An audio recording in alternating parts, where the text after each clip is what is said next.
राना साहब, सबसे पहले मैं आपसे जानना चाहूंगा, पंजाब के अंदर सियासी गहमा गहमी बढ़ रही है और हमने देखा कि मुस्लिम लीग नून के कायद ने चौधरी शुजात साहब से 15 साल बाद मुलाकात की। अब आज ये खबर सामने आई कि जो शहबाज शरीफ साहब हैं उनसे जहांगीर तरीन साहब ने मुलाकात की है, सीट एडजस्टमेंट की बात की जा रही है।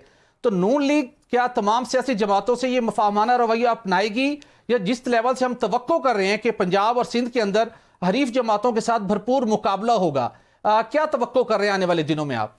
देखें भट्टी साहब, पहले तो बात यह है कि नवाज शरीफ और चौधरी शुजात की आप इस मुलाकात को 24 साल 23 साल गए, 99 के बाद ये पॉलिटिकल मुलाकात पहली दफा हुई है। बीच में सिर्फ चौधरी शुजात की वालदा की डेथ हुई थी तो वो उनके पास लाहौर उनके पास घर पे गए थे, इसके अलावा कोई मुलाकात नहीं हुई इनकी। और एग्जाइल में चले गए थे नवाज शरीफ जेल से ही, और उनकी फैमिली इनके यहाँ ठहरा करती थी, बेगम कुलसूम नवाज मरूमा भी और मरियम नवाज भी। तो सियासी तौर पे बाज़ाब्ता मुलाकात जिसको कहेंगे वो ये थी। और वो जिनको आपने तशबीह दी कि छोटी जमातें, देखें 2014 के धरना जब हुआ था तो नवाज शरीफ पहले सबसे पहले उस धरने के आगाज से भी पहले चले गए थे इमरान खान के घर बनी गाला कि बैठ के बात कर ली जाए। उन्होंने ये तासुर नहीं दिया जो खान साहब ने वज़ीर आज़म बनते ही दिया था कि ये चोर मेरे से इसलिए मिलना चाहते हैं कि माफी मांगना चाहते हैं। ये होता है सियासतदान। फिर आप देखें कि धरने में उन्होंने पीपल्स पार्टी और जेयूआई फे दोनों उनके मुखालिफ थी, अपोजिशन में बैठी थी, इसके बावजूद उनसे मिलके और पार्लियामेंट का मुश्तरका इजलास चला के उन्होंने एक मैसेज दिया कि पार्लियामेंट अपनी जगह पे इकट्ठी है और उस धरने से वो बचे।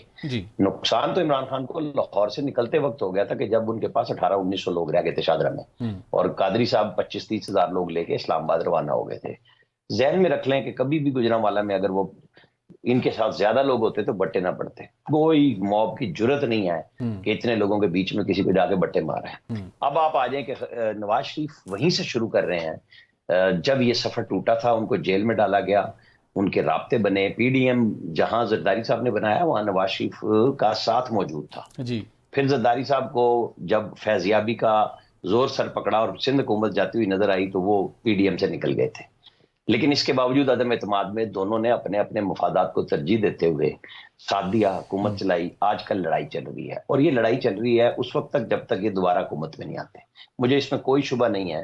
मुश्तरका मुफादात की कौंसिल से ये काम शुरू हुआ था कि लो जी अब बस इलेक्शन कराने हैं, जब उसको स्टैंप किया था मरदमशुमारी की बात को।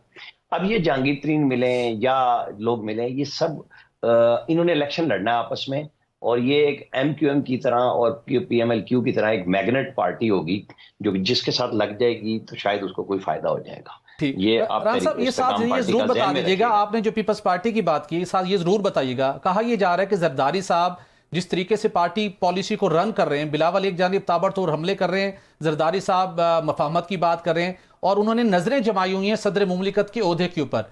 क्या नून लीग के अंदर ये इंफॉर्मेशन कहीं एग्जिस्ट करती है कि पीपल्स पार्टी की तरफ से, जरदारी साहब की तरफ से इस ख्वाहिश का इजहार किया गया हो और नून लीग भी मेंटली प्रिपेयर हो कि अगर आगे इकट्ठे बैठना है तो फिर जो सदर मुमलिकत का ओहदा है, ऑफिस है, वो जरदारी साहब के हवाले कर दिया जाए? ये एकदम ऐसे नहीं हुआ करता। इस वक्त पंजाब में पीपल्स पार्टी नून को कुछ देने की पोजीशन में नहीं है और नून को बदले में सिंध में पीपल्स पार्टी कुछ देने की पोजीशन में नहीं है। सही। तो जो एक इलेक्शन बज़ाहिर नजर आएगा वो जो अलायंस सिंध में बन गया है, ये इलेक्शन इसी तरह लड़ा जाएगा। आप और हम इसी तरह बहस करते रहेंगे कि इलेक्शन हो रहा है और सिंध में बड़ा इत्तेहाद हो गया है और लोग टूटेंगे। ये पीटीआई की कट टू साइज हुई जो कंपेन आपको और हमें इलेक्शन के बाद नजर आएगी मजीद। अभी वो पार्टी है, फिर कंपेन भी उनकी इसी तरह टूटी हुई नजर आएगी। ये मुतालबे भी चलते रहेंगे, इलेक्शन कमीशन भी काम करता रहेगा। इलेक्शन कमीशन ने जो काम करना है जलसे अरेंज करके देना इलेक्शन कमीशन का काम नहीं है। बिल्कुल, वो इलेक्शन शेड्यूल दे देंगे 15-16 तारीख को, ठीक, और 17 से कागजात नामजदगी शुरू हो जाएंगे। उसके बाद निगरान हुकूमतों का काम खत्म हो जाएगा। लेकिन लोगों को लाना, अरेंजमेंट करना, इलेक्शन कमीशन ने स्टेट के साथ नहीं लड़ना। और 9 मई के बाद से पीटीआई स्टेट से लड़ रही है। हर इदारे का दिमाग खराब है कि वो स्टेट से ही जाके टकरा जाए। सबको अपना अपना रास्ता लेना है। बिल्कुल, रास्ता नहीं ले रहे तो खान साहब नहीं ले रहे। बिल्कुल। तो मुझे तो कोई बहुत ज्यादा इनके लिए अभी भी रास्ता नजर नहीं आ रहा है। ये कबूलियत शबूलियत तब होनी है जब 8 फरवरी को लोग पोलिंग स्टेशन में जाके वोट डालेंगे जिस पार्टी को।